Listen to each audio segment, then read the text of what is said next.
Olá, turma! Vamos para a nossa 12ª aula de sala de leitura em EJA. Hoje eu vou falar sobre Islã.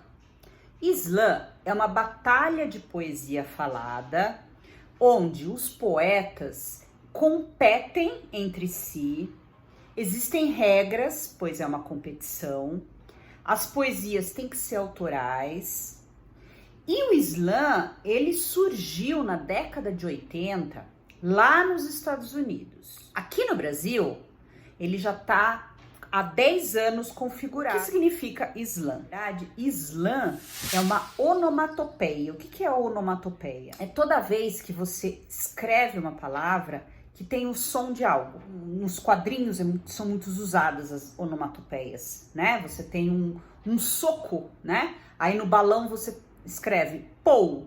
Você sabe que aquele é o barulho de um soco.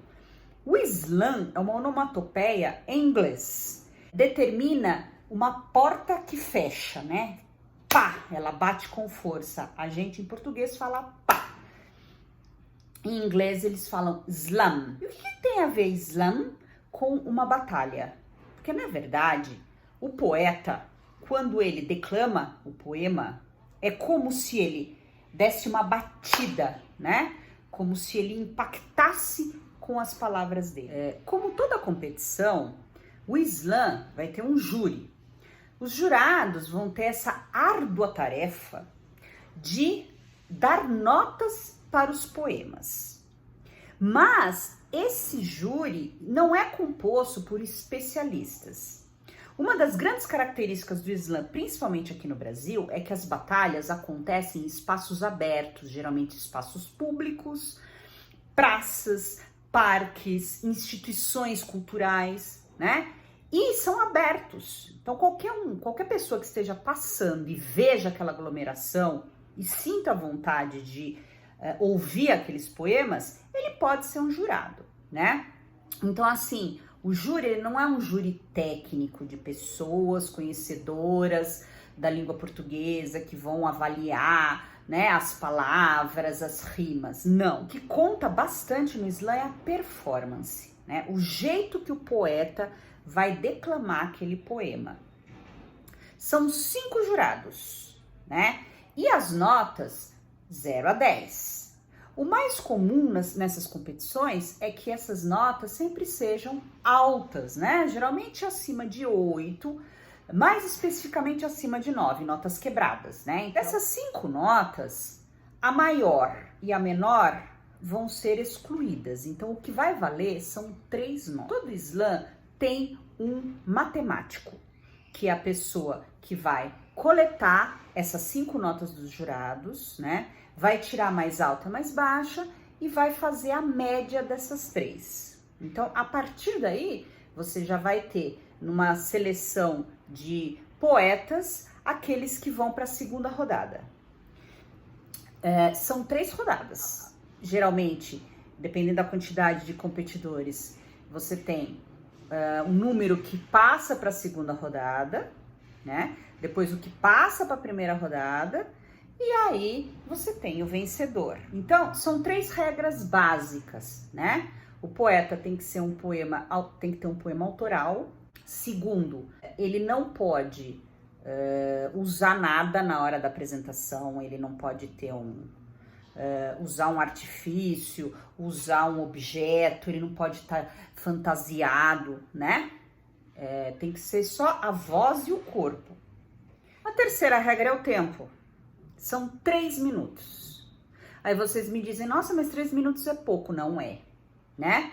Para a declamação de um poema, é bastante. Então, eles têm que treinar antes para não extrapolar esse tempo. Ele tem até um limite de 3 minutos mais 10 segundos. Se ele declamar 3 minutos e 11 segundos, ele já vai perder alguns décimos de pontos por causa de não ter respeitado o tempo.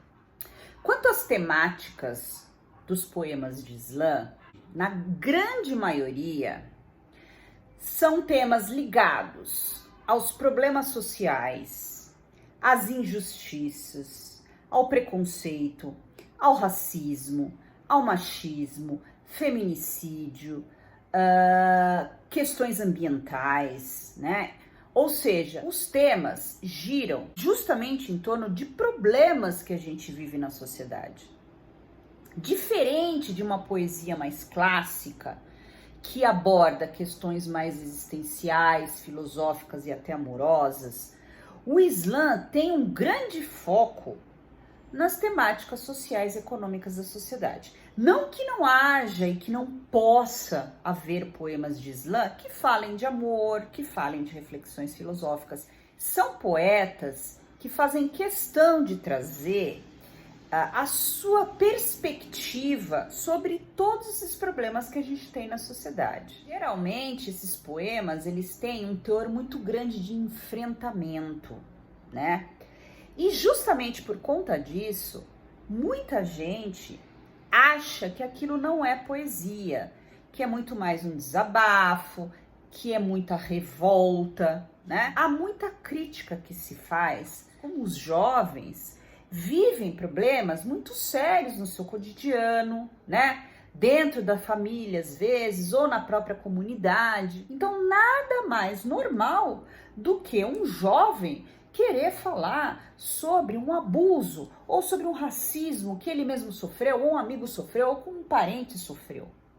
Então, por isso que hoje a poesia do Islã, ela se faz cada vez mais necessária como forma de sentimentos, sejam eles revoltosos, sejam eles amargos, mas é uma forma de poder expressar o que se pensa. E a poesia, ela durante muito tempo, ela esteve num patamar inalcançável para a maioria dos jovens, que não se enquadravam naqueles poemas, né? Não se identificavam.